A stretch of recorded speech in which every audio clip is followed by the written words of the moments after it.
Oh, there we go. Morning, team. Got to get rid of that one. Hey, welcome to another Wealth Coffee Chat, folks. Good to see a few of you on this morning. The early bird catches the worm, they say. Good morning, Kevin. In the evening, all the way from Florida. Allison. Diversifying. Hey, that's fantastic. I might nick that. Whoever did that, diversifying. Good job. Hey, good morning, Jeff. Brendan. James, bit of whiplash there. Bryce, good morning. Hey, listen, thanks for joining me. Another Wealth Coffee Chat, folks. Good to see you. Good to see you. Hope you're all awesome and well. Morning, Deb. Dashing Deb. We'll see you this evening, Deb. There we go. Quick intros before we get on with it. This morning, Jason Witten's my name. Most of you know that, but if you don't, there you go. You know my name. You know what we're up to. It's called the Wealth Coffee Chat. We do it in the mornings, Monday to Friday, during the week, just to keep the wheels on this go-kart that we have, maybe the race car or whatever it is of our property investing goals. Been property investing myself well over 20 years, coaching property investors across Australia and New Zealand for a while too.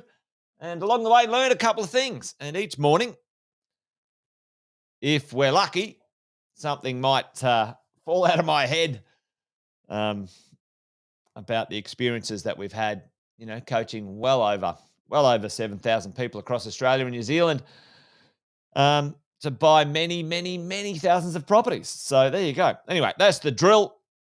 Give us a shout out. Say a quick hello in the chat if you're new, where you're from. Roscoe, mate, I love that. Diversification. Awesome. Fantastic, man. Listen. Nev, I haven't seen you for ages, mate. How you doing? We should get together. Catch up again. Alex, all the way from Cairns. Good to see you, Alex. Anyway, there you go. Deb's in Brizzy. Hey, this week we're doing, we've got 2 days. Just a little plug. We're doing something special with business owners up in Brisbane. We've got 2 days. We're calling it the exit plan.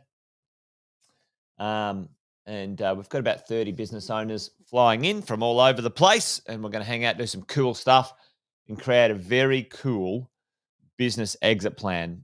So if you're in business and you want to know more about it, give me a shout out. Let me know. Let me know in the chat. Deb can hit you up because as business owners, there's some different things we've got to do compared to people who've got regular jobs. You know what I mean? So there you go. Away you go. All right, I better get on with this because if we don't, Elizabeth, all the way from Perth, I'll run late, and that's never a good idea. Hey, diversification, as they say. Roscoe, we need to catch up, man, as well. Let's have a look at this. Have a look at the idea. Lee, all the way from Tassie, good to see you. The idea of diversification, where did it come from? Where is it? I mean, I hear it all the time. Go back to this.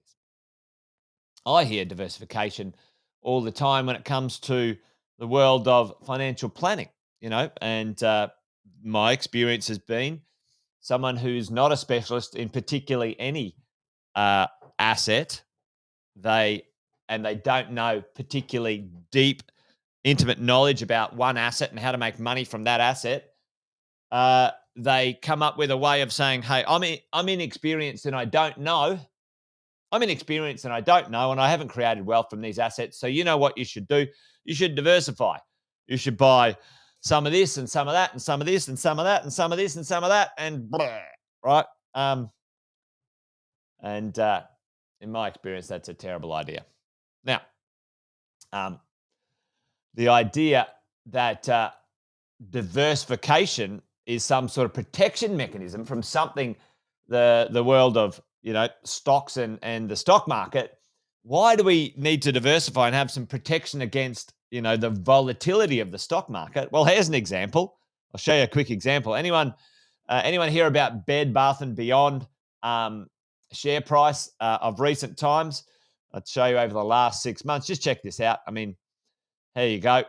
6 months ago, the share was worth, there you go, $23. $23. $23. Now, obviously, you know, the share price went up. It was going great guns. Even if we went out to 1 year, look at this. You know, big rally. Yay. Up goes the share price. Significant increases, by the way. So this is probably the attraction. Anyway, I'll get on with my point. Google tanked as well. Yeah, it tanked. So it went from $23. So you think, you beauty, down to what? $1.93. Kidding me?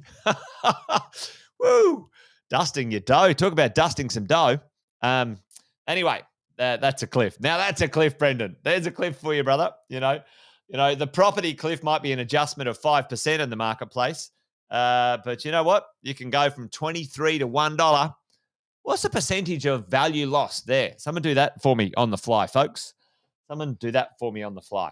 So, you know, the point is, when you are an investor, things can get volatile, things can go sideways, things can get a bit hairy, no matter what you're investing in, whether it's real estate, whether it's shares, whether it's your business, you know, it's too much, Tim. Dead right. You know, and we need to understand how we can, as investors, you know, protect, you know, our efforts, our investments over time to make sure, we make the most of it. So the percentage is heaps. It's a technical term, heaps, Brendan. I like it. But anyway, let me get on with it today. The idea when it comes to real estate, it actually, it can work when it comes to the idea of real estate, diversifying, but not in the way you think. For me, for you. Now, tell me in the chat here, if you're thinking real estate, let's get real estate specific. I'm a big fan of you as an investor really knowing an asset class that you're very familiar with. And if you know it well, you'll always be ahead of the market when it comes to making decisions of creating wealth from that asset class. Real estate, for me, has been that asset class. I know a lot about it. I teach you guys about it. You guys have joined our coaching and mentoring program. We learn together. We know a lot about this idea, right? So put it in the chat for me just quickly if you've got the capacity. What would be, what would somebody say? Oh, if you're going to diversify in real estate, you should diversify this way. And some of you might already know this, but just pretend that there's a conversation going on by diversifying in real estate. You should buy different types of real estate. Chuck it in the chat if you want to. But, I've heard these conversations. Oh, you should buy some residential. You should buy some commercial. You should buy some industrial. You should buy some retail, and again, for me, for you, I think that's super flawed. Not a great idea. Because each one of those categories for property is a category that requires a lot of learning and a lot of understanding. All right. So I want to talk about the idea of diversification and not making, what was it? Diversification. What was that one again? I loved it. I think I'm going to write that down. Diversifying. That's it. There you go. We're not going to make it diversifying when it comes to our property portfolio, folks. We're going to use the concept of diversifying smartly in a way. How can we do that as property investors? How can we use diversity to make sure our property portfolio is much more robust when it comes to the world of property investing? So let me take you through it this morning when it comes to this stuff. Put it in the chat. What do you think? There's a number of things. There's 4 or 5 things that we can do when it comes to the idea of diversity, when it comes to our residential buy and hold investment portfolio. Folks, all right, let's do this. All right, the first one, we call it the 5 cities plan. And Alison, you'll notice today I've got a pre-drawn map of Australia. So then I don't know where the borders go. Anyway, I can just draw this in. I think it's like this, isn't it? Is it like that? No, Adelaide's a bit closer. Anyway, I can just draw that in and not cause myself any grief. I'm sure it's there anyway. Should have done it beforehand. Like that. Is it like that? Anyway, there you go. There's Australia. Nice and neat today. But the idea, one of the things about a 5 cities plan is having the capacity for you to have economic exposure, economic. There you go. Economic. I think there might be a double C in there somewhere. Double C. Economic exposure for different states in Australia. Also, different property markets. One of the big reasons that we like the idea of, we teach the 5 cities plan. They are the 5 major cities that drive, and you can swap out Adelaide for Canberra in that as well. So Adelaide and Canberra kind of exchanging. So Brisbane, Melbourne, Perth, and Sydney, the big kahunas. Adelaide and Canberra, secondary. And then you've got some fringy things that sort of make up the edges of, places like Brisbane and Melbourne and Sydney. Anyway, here's the idea. Why do we want to diversify? Well, when you buy real estate, there's a thing called land tax, right? So if you own 5 pieces of real estate in Queensland, well, you'll get slugged land tax as a property investor, and it can be pretty significant. But if you're building a portfolio, folks, and you own 1 in Queensland and 1 in New South Wales and 1 in Victoria, 1 in Perth, and let's say 1 in Canberra, you will pay 0 land tax. So it's the difference between paying $0 and $10,000 a year in land tax. Now, I don't know about you, but I think that's a smart reason to diversify when it comes to our property portfolio. Yep, I do. Right? The other thing, and we're going to talk about this stuff, is like, what do we buy? When do we buy it? How much? Blah, blah, blah. Let's go through the process. Different markets grow at different times, over a period of time. And I might update this little slide as well. Different markets grew. Perth did well. Then you've got Adelaide did well. You've got Darwin doing well. You've got Melbourne doing well. Sydney, Darwin again, Perth, Sydney, Melbourne, right? So when you diversify across different markets,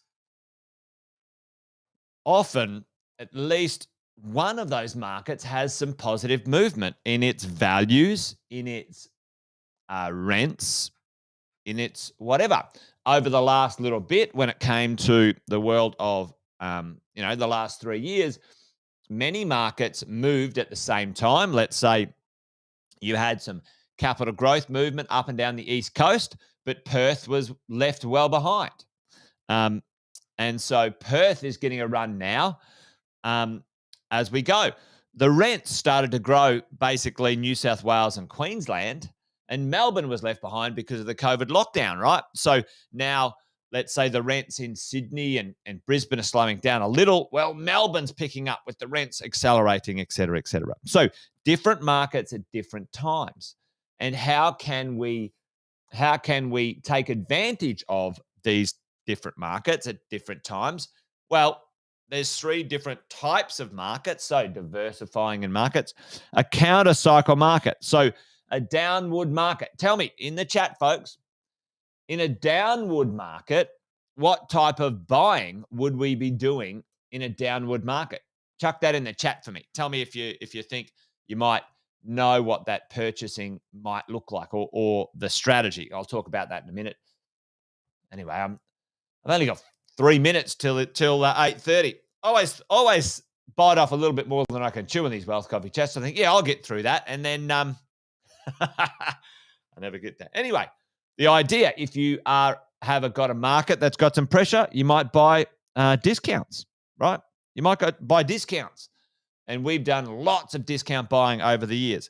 The rising market, the last few years, well, you're going to get growth from the market momentum, okay? And in an independent markets are things like a new land estate, a whole new building with a new quality. Well, that gets set by the quality and supply of that piece of real estate in an independent market, right? Oh, you can't see that as we go. So diversify in location for exposure to different markets and minimizing your land tax. Diversify in different styles of properties. An older property or a newer property, they have different reasons that you might purchase an old property. If you're going to renovate, rejuvenate, add value, you might buy a newer property because it's much more modern. You get higher depreciation, often higher rent. So diversifying of your strategy. The other idea when it comes to diversifying your income, when it comes to residential real estate, you buy a property that at some point in the future you can turn it into Airbnb or short-term letting, okay, as we go along as well. And for you as a property investor, we could diversify across different types of property deals, right? We could do a subdivision, a reno, a knockdown rebuild, a development or a discount. You could buy off the plan, diversify investment types as we go as well. So the idea, little croaky frog, and last but not least, diversify across different price points for different qualities of properties. All right, as we go. So in the classic sense, team, it certainly is diversifying. The idea of like, hey, you're just getting to know real estate. You just bought a couple of properties. Now let's not get too risky. Now let's take the next bunch of your money, put it in places you have no idea about and little control about. Let's buy, X or Y and give it a punt, right? Because that's a good idea to diversify your risk. Well, I think that's rubbish and bullshit, personally. I think you should get extremely good at knowing what you are doing with an asset class that you're comfortable with, whatever you choose. And that's how you can make good money, good wealth. And in that asset class, let's say real estate, you can diversify and strategize to make sure your investment process is very robust and medium to long term will get you a really good result and outcome. Anyway, there you go. Hopefully that was useful. Diversifying, not diversifying in the world of property investing. All right, that's it, folks. Wealth Coffee Chat done and dusted. Hey, listen, tomorrow I'm not going to do a Wealth Coffee Chat Friday morning. I might pop in for a couple of minutes with Andy Fenton. However, tomorrow afternoon, Wealth, Wine and Wisdom, while everyone's still on, we're going to do a live Wealth, Wine and Wisdom from Brisbane with about 30 people in the crowd. So join us for that at 4 p.m. Queensland time, 5 p.m. Sydney, Brisbane, and wherever the rest of you are. You can work it out. But join us for Wealth, Wine and Wisdom, Andy and I, glass of wine, and we're going to talk about a lot of investing concepts and strategies as well, folks. So there you go. I might pop by just quickly tomorrow morning, but it won't be a big one for Wealth Coffee Chats. And make sure you put it in your calendar for Wealth, Wine and Wisdom tomorrow night. Anyway, it's Thursday. This week's gone quick. Absolutely flown by. Anyway, there you go, folks. I'm just rabbiting on now. All right. This is it. That's done and dusted. Wealth Coffee Chats over and out. Thanks for joining, folks. Good to see you. And join me for another one, maybe quickly tomorrow, and next week we'll get into it again. Until then, you guys take care. Remember, this thing's a marathon, not a sprint. It takes time to build your property portfolio. Don't get bored. Stay on track. Stay on target. And buy well and don't sell. Buy something you're happy to own forever. Pretty simple. Easy to say. Sometimes pretty hard to do. Anyway, there you go. I'm just rabbiting on now. See you, folks. Good to see all of you. And take care. Bye for now.